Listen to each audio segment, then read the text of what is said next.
భారత కరెన్సీ మీద తాతగారిని తీసి రాముడిని పెట్టాలి అని చెప్పి.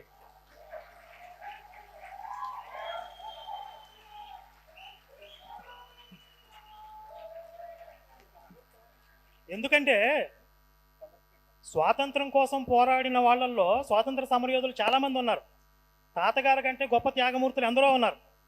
కాబట్టి ఒక తాతగారికి మాత్రమే స్థానం కేటాయిస్తే మిగిలిన వారందరికీ అన్యాయం చేసినట్లే కదా. కానీ భారతదేశానికి రాముడు ఒక్కడే ఉన్నాడు. అసలు భారతీయత అంటే ఏంటి, భారతీయుల యొక్క మూలాలు ఏంటి, భారతీయుడి యొక్క అస్తిత్వం ఏంటి అంటే ఒక రాముడు చూపిస్తే సరిపోతుంది. కాబట్టి భారత కరెన్సీ మీద రాముడు ఉండాలి, ఇది మేనిఫెస్టోలో పెట్టాలి ఏదన్నా పార్టీ అని చెప్పి నా ఆకాంక్ష. ఈ మధ్య మేము దుబాయ్ వెళ్ళాం. అక్కడ గమనించినటువంటి ఒక విషయం చెప్తాను. అక్కడ స్థానికంగా ఉండేవారు కేవలం 10%, 10-12% మాత్రమే లోకల్స్. మిగిలిన వాళ్ళందరూ కూడా బయట నుంచి వచ్చిన వాళ్ళే, 88-90% మంది. కానీ 90% మంది బయట నుంచి వచ్చినా కూడా వాళ్ళ దేశ భద్రతకి ఎలాంటి ముప్పు లేదు. ఎందుకంటే పోలీస్ మిలిటరీ పవర్ అంతా కూడా వాళ్ళ చేతుల్లో ఉంది. కానీ ఇక్కడ భారతదేశంలో ఒక 70-80% మంది హిందూ జనాభా ఉన్నారు.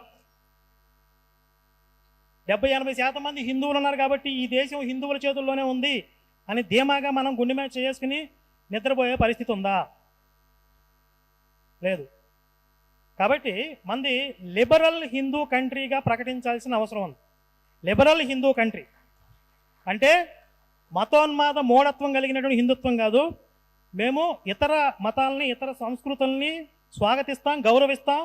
మీరు ఈ దేశానికి రావచ్చు, ఇక్కడ ఉపాధి పొందవచ్చు. కానీ ఖచ్చితంగా ఒక నియమం ఏంటంటే ఈ దేశ సంస్కృతి సంప్రదాయాలని మీరు గౌరవించి తీరాల్సిందే. ఉదాహరణకి దుబాయ్లో రాచరికం ఉంది. అక్కడ రాజు ఉంటాడు. ఇంత ఆధునిక యుగంలో కూడా రాజులేంటి, ఇది మూఢత్వం అని చెప్పి దుబాయ్ పురవీధుల్లోకి వెళ్ళి ఈ ప్రజాస్వామ్యవాదులను గొంతుచించుకుంటారా? వాడిని అక్కడే వేలాడదీస్తారు. నువ్వు దుబాయ్ వెళ్ళావు అంటే అక్కడ స్థానిక నియమాలని, రాజ్యాంగాలను నువ్వు గౌరవించగలిగితే అక్కడికి వెళ్ళు. నేను ఆ దేశాన్ని కబళించేస్తాను, మింగేస్తాను, 10 మంది పిల్లల్ని కంటాను, పందులు కన్నట్టు కనేసి ఊరి మీద వదిలేసి కొన్నాళ్ళ తర్వాత ఈ దేశాన్ని ఆక్రమించేయచ్చు అనేటటువంటి ఐడియాలజీకి అవకాశం ఉండకూడదు ఈ దేశంలో. అలాంటి చట్టాలు రావాల్సిన అవసరం ఉంది. దానికి మొట్టమొదటి అడుగు ఈ దేశాన్ని లిబరల్ హిందూ దేశంగా ప్రకటించడం, భారత కరెన్సీలో రాముని చేర్చడం. అప్పుడు ఒక భయం అనేది వస్తుంది.